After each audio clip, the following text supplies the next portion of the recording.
Hey folks, just a little weekend update.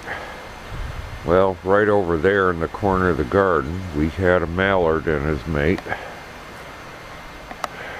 Chickens were looking them over, something fierce. By the time I got the camera, they had flown off.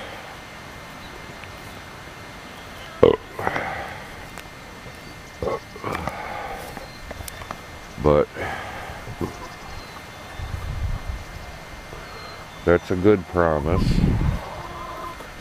Hello, little lady. And we got one. Thank you. That's two today. Thank you, ladies. Gotta finish this today.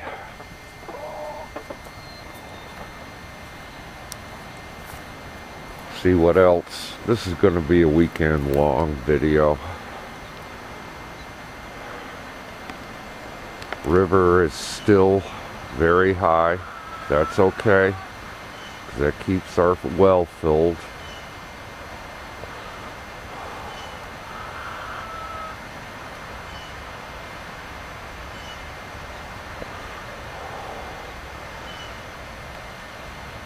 Now we'll get this all worked out hopefully this weekend. The weather's not looking too promising, but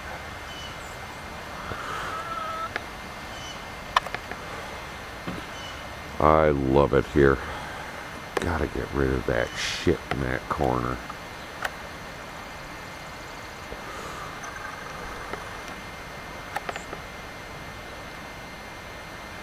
Well, anyways, little Saturday morning update. I hear ya. Later. Yep.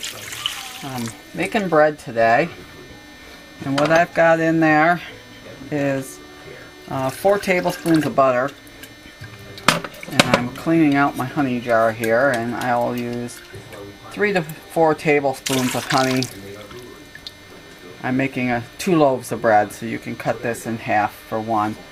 I've got 2 cups of potato water. I save the water that I drain off when I boil my potatoes, and I use that for the 2 cups of water. You can use 2 cups of water, you can use half water, half milk, whichever you want, but normally I use the potato water if I have it. It adds a lot of flavor and it helps keep the bread moist too. So I've got the butter, the honey, and the water. I warmed the water just slightly.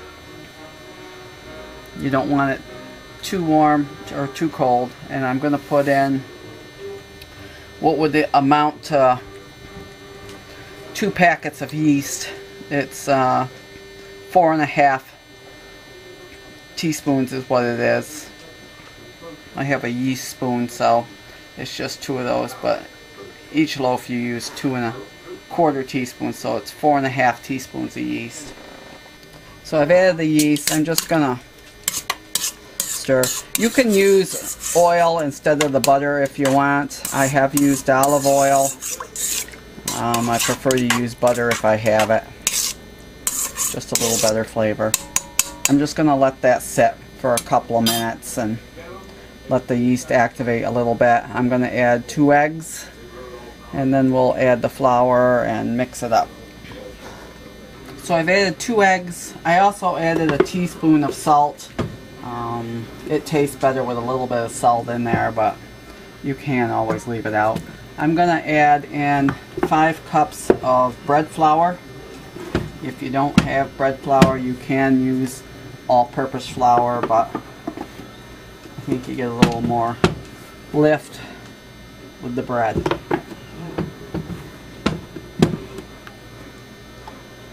This is probably going to take around 6 cups, more or less. So I start with about 5 and mix it up, and then we'll add in more as we go.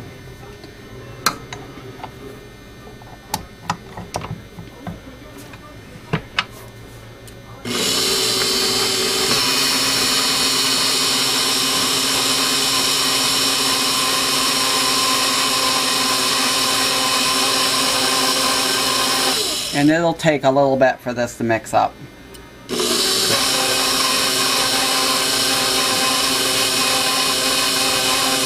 You'll see the dough is looking pretty shaggy as it's mixed.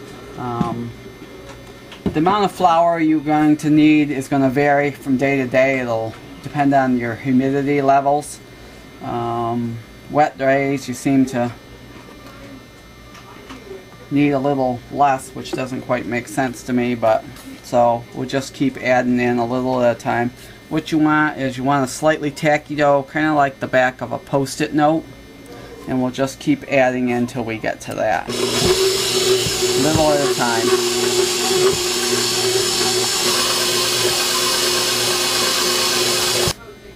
So you'll notice when you touch the dough, you shouldn't come away. It should be just a little bit sticky, but it shouldn't. You shouldn't come up with gobs of it sticking to your fingers.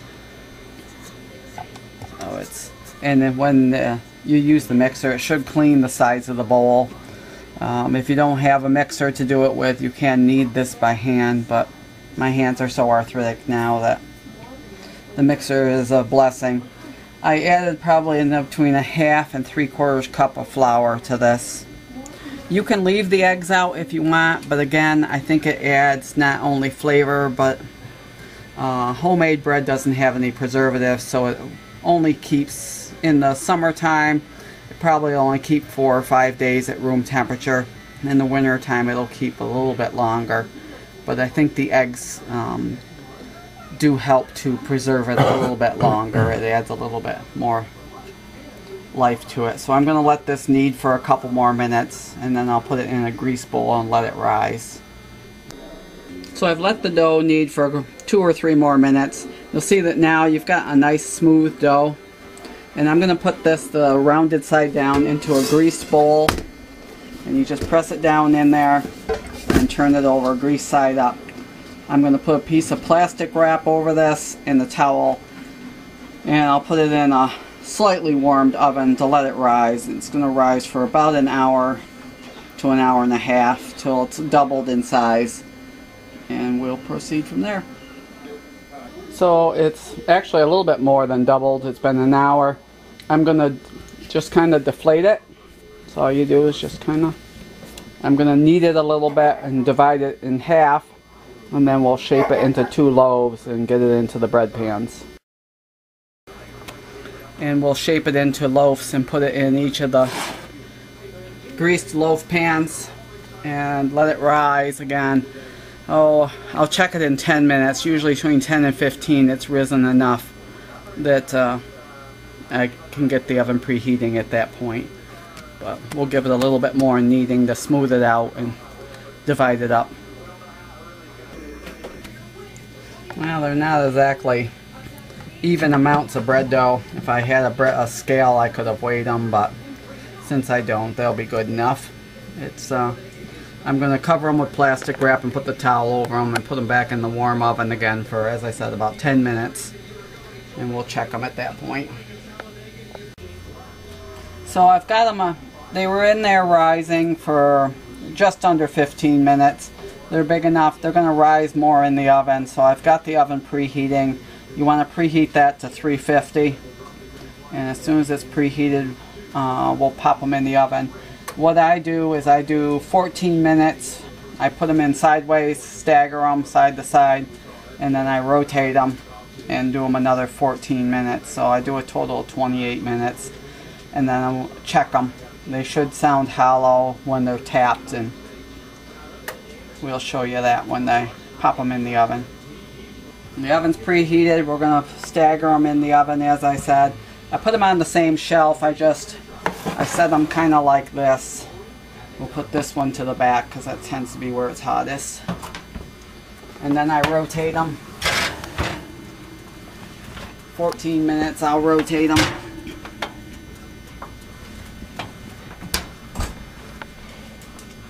So it's been 14 minutes. What I do is I pull this out and turn it around. Turn that one around and send that one towards the back. And you'll see they have risen some more. Sometimes they rise a lot, but and we'll give them another 14 minutes. So when you tap, it'll sound kind of hollow. That one's. So what I'm going to do is they're definitely done. They'll be nice and browned.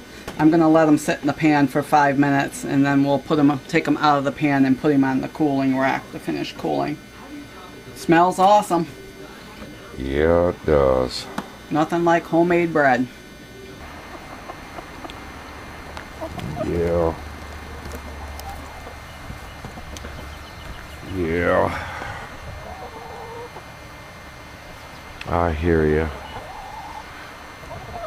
River's still high, which is not a bad thing.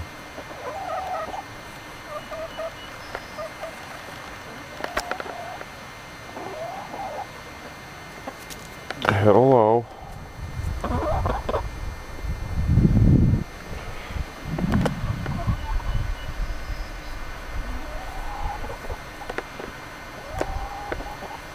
They're going to town in the gardens. It's not a bad thing. Hello. Yeah.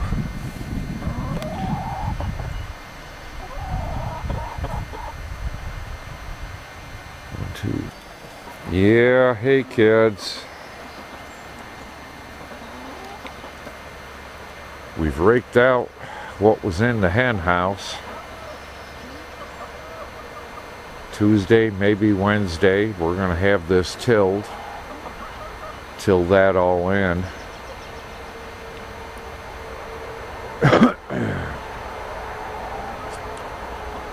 That bed, and that bed. Don't think we're gonna be doing anything with that bed this year. But we're definitely going nuts here. Yeah. Yeah. I hear you. River's still high, which is not a bad thing.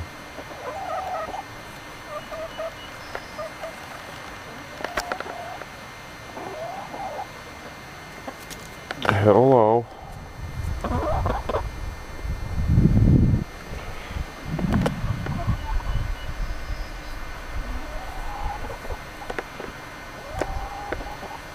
They're going to town in the gardens. It's not a bad thing. Hello. Yeah.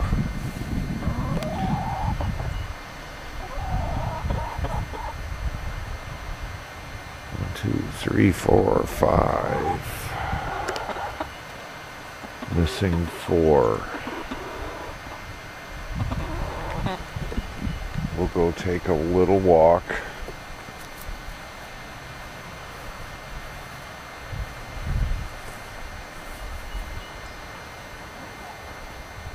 Six.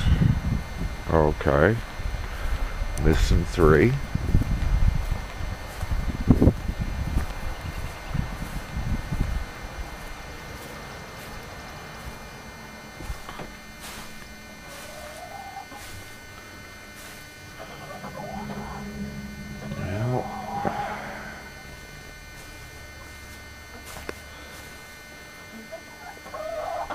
All right. Got 3 probably in the woods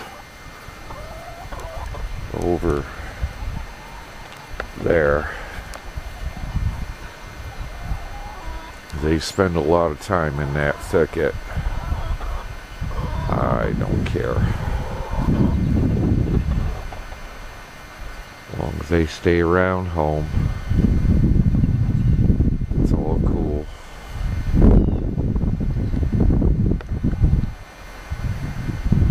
Be replacing that Memorial Day.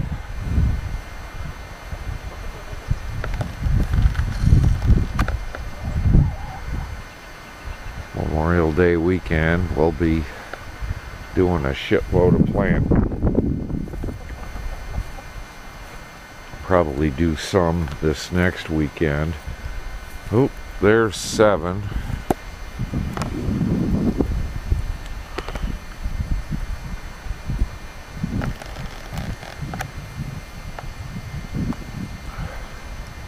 We'll probably plant beans and stuff this next weekend.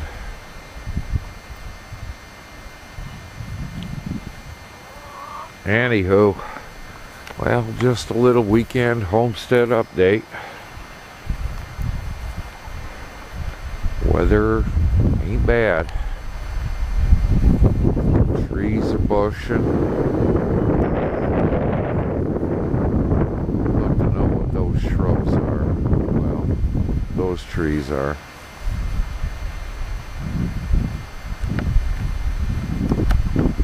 Okay. Well, peace out all.